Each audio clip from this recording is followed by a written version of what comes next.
নমস্কার বন্ধুরা, আবার তোমাদের জন্য একটা নতুন রেসিপি নিয়ে চলে এসেছি। নতুনই বটে। এখন বিয়েবাড়ি অনুষ্ঠানে বা যে কোনো পার্টি অনুষ্ঠানে খুব ক্রিসপি বেবিকর্নের রেসিপি চলে। বাচ্চারা গিয়ে খেয়ে কিন্তু খুব আনন্দ পায়। বেশ মুচমুচে, অনেক জায়গায় বেশ মুচমুচে হয়, কিন্তু অনেক জায়গায় একটু নরম ধরনের হয়। তাই বাচ্চারা তো মোটামুটি অনুষ্ঠান বাড়ি থেকে খেয়ে এসে নানা রকম বায়না করে জিনিস, সেই বেবিকর্নেরও আবদার আসে। তাই আমি বেবিকর্নটা বাড়িতে কিভাবে করি, খুব সহজ উপায়, একদম ঘরোয়া কিছু জিনিস দিয়েই করে দিই। আর একদম মানে কোনো অংশে টেস্টের কোনো গাফিলতি হয় না বা খারাপ হয় না। আর অবশ্যই বাড়িতে করছি যখন, সেটা তো হেলদি তো বটেই। বেবিকর্নের জন্য অবশ্যই এই ছোট ছোট সাইজের ভুট্টাগুলো লাগে, তার মধ্যেও কিন্তু কিছু কিছু শক্ত থাকে। বেবিকর্নগুলোকে কিভাবে কাটলাম মোটামুটি দেখে বুঝতে পেরেছো। আরে মোটামুটি একটু ছোট অংশ করে কাটতে হবে। মাঝখান থেকে যেগুলো বড় একটু মোটা সাইজের, সেইগুলো মাঝখান থেকে একটু কেটে নিয়েছি। আর মোটামুটি ওই আড়ে মতো একটু লম্বা লম্বা কেটে নিয়েছি। গোল গোল কাটলেও হয়, যখন ভাজা হয়ে যায় মুচমুচে ব্যাপারটা যখনই হয়, সেটাই হচ্ছে আসল জিনিস। চলো, এখানে তো লবণ দিয়ে দিলাম আর কাশ্মীরি লঙ্কার গুঁড়ো দিয়ে দিলাম, এটাও থাকে বাড়িতে। একদম দেখো ঘরোয়া উপায়ে দেখাচ্ছি। আর এখানে রেড চিলি সস, এটা বাজারে এখন পাওয়াই যায়, রেড চিলি সস। সেই রেড চিলি সস দিয়ে দিলাম, আর একটু দিয়ে দিলাম 2 চামচ মতন ময়দা দিয়ে ভালো করে বেবিকর্নগুলো ভালো করে মাখিয়ে দিলাম। দেখো এমন কিচ্ছু কিন্তু এখানে মশলা নেই।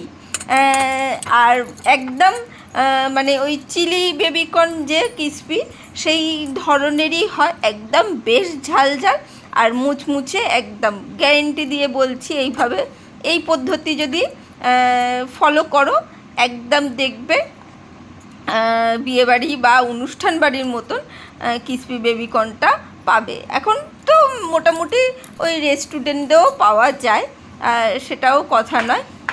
চলো, এখানে আমি কয়েকটা রসুন ছাড়িয়ে নিয়েছি, কয়েকটা লঙ্কা নিয়েছি, কাঁচা লঙ্কা, ঝাল অনুসারেই অবশ্য নেবে। সেইগুলোকে কুচি কুচি করে কেটে নেব সুন্দর করে, একদম যতটা পারবে কুচি কুচি করে চপ করে নেবে বা কুচি করে নেবে একদম সুন্দর করে, তাহলেই হয়ে যাবে। এমন দেখতে পাচ্ছ, একদম সব লঙ্কাগুলোকেও কেটে নেবো। আর এইদিকে সাদা তেল বসিয়ে দিয়েছি, একটু ডিপ ফ্রাই হবে, তাই একটু বেশি করেই তেল নিয়েছি। তেলটা একটু গরম হলে বেবিকর্নগুলো মিডিয়াম ফ্লেমে ভেজে নেবো, একদম মিডিয়াম ফ্লেমে সুন্দর করে, কিন্তু 10 মিনিট ধরে কিন্তু সুন্দর করে ভেজে নেব। মানে কোনো ভাজাতে গাফিলতি করতে হবে না। আর একটু মানে সাদাই ভাজবো পরবর্তীকালে, কারণ দুবার ভাজা হবে, সেই জন্যে একদম প্রথমে 10 মিনিট ধরে ভেজে নেবে। একদম মিডিয়াম ফ্লেম রেখে ভালো করে এটাকে সুন্দর করে ভেজে নিতে হবে আগে, তারপরে এর একটা সস তৈরি করতে হবে। আর ওই দিকে তারপরে আরেকবার ভাজা হবে, সেহেতু মানে দুবার যেহেতু ভাজা হবে, একদম দেখবে ক্রিসপি, মানে অনেকক্ষণ ধরে ক্রিসপি থাকে। আমি এই রেসিপিটা যেদিনকে ভিডিওটা শ্যুট করেছিলাম, সেদিনকে মেয়েকে স্কুলে টিফিনে দিয়েছিলাম, ও বলেছিল, আবদার করেছিল, সেই জন্যে তাই ভাবলাম যে যখন করছি অবশ্যই তোমাদের সাথেও শেয়ার করে দিই। তোমরাও কিন্তু তোমাদের বাচ্চাদের জন্যে বিকেলে হোক বা টিফিন বক্সে হোক কিন্তু দিয়ে দিলে ওরা কিন্তু বেশ আনন্দ করে খাবে। আর বিকেলে যদি এই বর্ষায় যদি বিকেলে চায়ের সাথে যদি এরকম ক্রিসপি চিলি বেবিকর্ন থাকে, তাহলে কোনো কথাই হবে না। মানে বাড়িতে এত সহজে করা যায়, এত কম উপকরণ দিয়ে, না করলে কিন্তু বিশ্বাস করতে পারবে না। আর আমি বলছি একদম মানে ঘরোয়া এতেই কিন্তু করলাম, এমন কিচ্ছু মশলা দিইনি যাতে এটা পেতে অসুবিধে হয় বা করতে অসুবিধে হয়। আমার মনে হয় এই সব জিনিসগুলোই কিন্তু আমরা মানে মোটামুটি ঘরে থাকে বা পাই। হ্যাঁ, রেড চিলি সসটা লাগবে, যেহেতু এটা chilli baby corn, crispy chilli baby corn, দেখবে একটু স্পাইসি হয়, ঝাল ঝাল হয়, একটু মুচমুচে, তাই না জিনিসটা?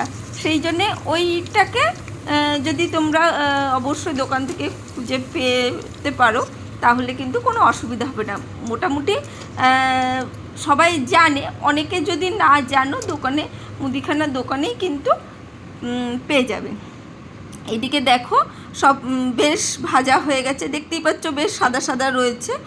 আর এখানে আমি আর একটা ফ্রাইং প্যান নিয়ে নিয়েছি, তার মধ্যে সামান্য সাদা তেলই দেবো, একটু সামান্য সাদা তেল দিয়ে নেবো, আর এর মধ্যে দিয়ে একটু ওই সসটা তৈরি করে নেবো, যে ক্রিসপি বেবিকর্নের একটা চিলি সস হবে সেই সসটা তৈরি করে নেবো। খুব সামান্য সাদা তেল দিয়ে একটু গরম হলেই এর মধ্যে আমি দিয়ে দেবো প্রথমে রসুন কুচি, যেগুলো চপ করে রেখেছি বেশ ভালো করে, যে যতটা পারবে চপ করে নেবে, মানে যতটা পারবে ততটাই ভালো হবে, আর কিছুই না। ওটাকে করে নিয়েছি। আর লঙ্কাগুলোকেও কেটে রেখেছি ছোট ছোট করে টুকরো করে। বড়রা খেলে তো অসুবিধা হবে না, বাচ্চারা যদি খায় যতটা পারবে লঙ্কাটাকেও মানে একটু মানে যতটা পারবে ছোট ছোট করে কেটে নেবে, তাহলেই কিন্তু হয়ে যাবে। আর এখানে রসুনগুলো আমি ঝটপট করে ভেজে নিচ্ছি, হালকা করে সুন্দর করে কিন্তু রসুনগুলোকে ভেজে নেব। আর এখানে মিডিয়াম ফ্লেম করে রেখেছি, রসুনটা মিডিয়াম ফ্লেম রেখে এখানে এই 1.5 চামচ মতন একটু কর্নফ্লাওয়ার নিয়ে নিলাম, সেইটাকে একটু জল দিয়ে এই বাটির মধ্যে গুলে রেখে দিচ্ছি। একদম কিন্তু 1.5 চামচ মতন, অল্প সামান্য গুলে রেখে দিলাম। আর এর মধ্যে দেখো রসুনগুলো মোটামুটি হালকা করে ভাজা হয়ে গেছে। এবারে লঙ্কা কুচিটাও দিয়ে দিলাম, লঙ্কা কুচিটা দিয়ে সুন্দর করে ভেজে নিচ্ছি হালকা করে, জাস্ট হালকা করে মিনিট 2 ভাজতে হবে, আর কিচ্ছু না। লঙ্কা যেহেতু দেয়া হয়েছে এবারে কিন্তু ঝটপট করে ছেটকাবে, একটু গ্যাসের ফ্লেমটা লো করে দেবে। আর এখানে চিলি সসটা দিয়ে দিলাম, আর এখানে অল্প সোয়া সস দিলাম, খুব সামান্য কালার আসবে। আর চিলি সসটাকে ব্যালেন্স করার জন্যে দিয়ে দিলাম আরও 1 চামচ টমেটো সস।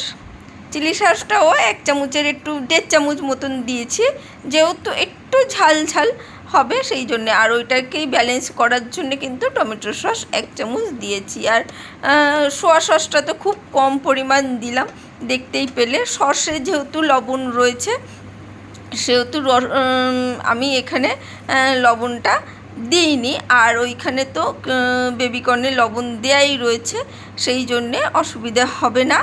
আর এখানে কর্নফ্লাওয়ার গোলা জলটাও দিয়ে সুন্দর করে কিন্তু আমি নাড়াচাড়া করে নেবো, সুন্দর করে মিশিয়ে নেবো ভালো করে। আর কাশ্মীরি লঙ্কার গুঁড়োটা একটু দিলাম, সেটা কি খেয়াল করতে পেলে? সেটা কিন্তু দেখিয়েছি, একটু কাশ্মীরি লঙ্কার গুঁড়ো দিয়েছি যাতে একটু রঙটা আসে। আর সামান্য একটু লবণ দিয়ে দিলাম, একটু ফিকে ফিকে লাগছিল সেই জন্যে সামান্য একটু লবণটা দিয়ে ভালো করে মিশিয়ে নিচ্ছি, সুন্দর করে মিশিয়ে একদম গ্যাসের ফ্লেমটা লো করে রেখে দেবে। আর যদি না পারো অবশ্য গ্যাসটা বন্ধ করেই রেখে দিও এই সসটা।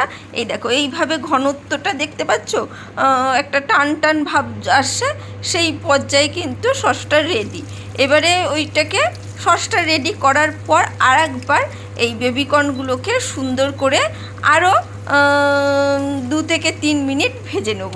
2 থেকে 3 মিনিট কিন্তু আমরা আবারও সুন্দর করে ভেজে নেব।